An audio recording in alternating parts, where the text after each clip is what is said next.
All night, Sheriff Galpin conducts a search party in the woods, but the next day at Nevermore, he tells Wednesday they haven't seen Rowan's corpse, nor even a drop of his blood, contrary to what she reported previously. The sheriff says that perhaps the culprit is one of the Nevermore students, but Principal Weems is convinced that Rowan simply ran away. When Wednesday insists on talking to Sheriff Galpin alone, she tells him that somebody is covering up the murder. But just mere moments later, Rowan shows up, alive and well. During the next therapy session, Dr. Kinbot asks Wednesday why she claimed to have witnessed a murder, but the girl only insists that she knows what she saw. Afterward, she runs into Tyler, whose therapist is also Dr. Kinbot, and though everyone doubts Wednesday, he says he believes her. At school, Enid and some girls are busy preparing for the Poe Cup, an annual canoe race, when Wednesday arrives. The blonde is glad that her roommate decided to stay at Nevermore, and she informs Wednesday that everyone saw Rowan alive earlier in the morning.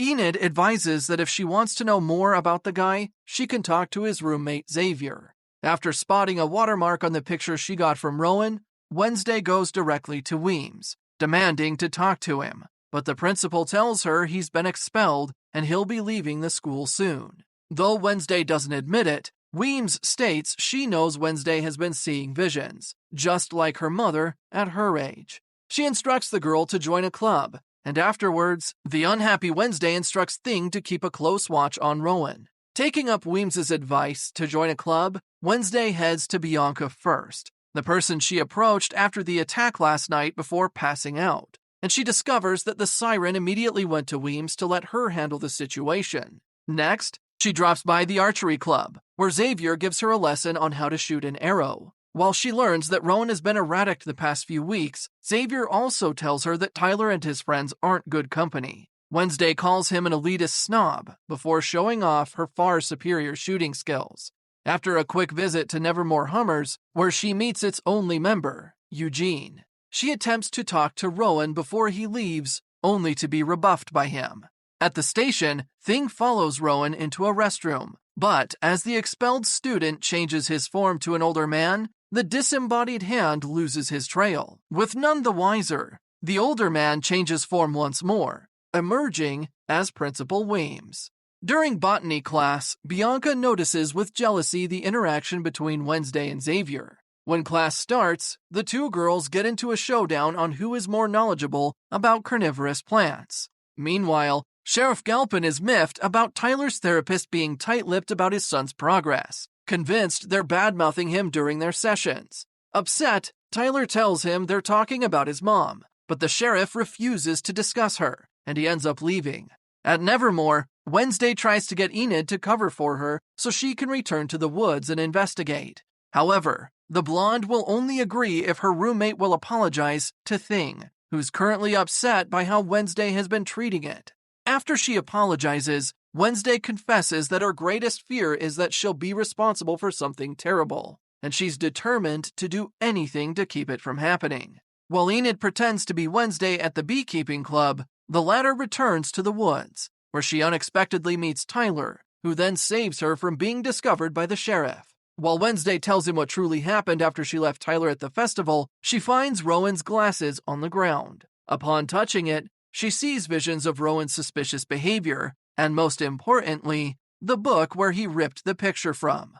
Later in the library, she's searching for that book, when Mrs. Thornhill offers to help her. After Wednesday shows her the picture's watermark, the teacher reveals it's the symbol of an old student society called the Nightshades, but it's already been disbanded years ago. Thornhill shares her difficulty in fitting in as a normie teacher in Nevermore, and she advises Wednesday to never change herself. Later, the girl sneaks into Xavier's room to look for clues that Rowan might have left behind, but she only finds a mask. Before Xavier returns, and Bianca unexpectedly drops by. Eavesdropping under the bed, she overhears how the siren is bothered by the attention Xavier is giving the new girl, and badmouths about her, declaring that she'll defeat Ophelia Hall, Wednesday's dorm, during the Poe Cup, with maybe even a little bit of sabotaging. When Wednesday returns to her dorm, she tells Enid she'll join the Poe Cup, determined to defeat Bianca at her own game. The next day, during the contest, all the teams play dirty to win. Upon reaching the other side of the lake, Wednesday volunteers to retrieve their flag from Joseph Crackstone's crypt, the founder of Jericho. However, upon touching its stone wall, she's sent straight into another vision. She sees a girl, eerily similar to her but blonde, who tells her that she's the key. Upon waking up, Wednesday's team races against Bianca's and both attempt to sabotage each other, but in the end, Wednesday's team wins. Later, while Principal Weems proudly awards Ophelia Hall the trophy, Wednesday leaves to take a breather. She rests by Edgar Allan Poe's statue, where she discovers that it's holding a book with the same logo found on the picture. That night, Wednesday returns to Poe's statue, and after figuring out the riddle written in its book, she enters a secret library, where she finds a picture of her parents who turn out to be former Nightshade members. Just as she finds the book that Rowan tore the picture from, someone pulls a bag over her head.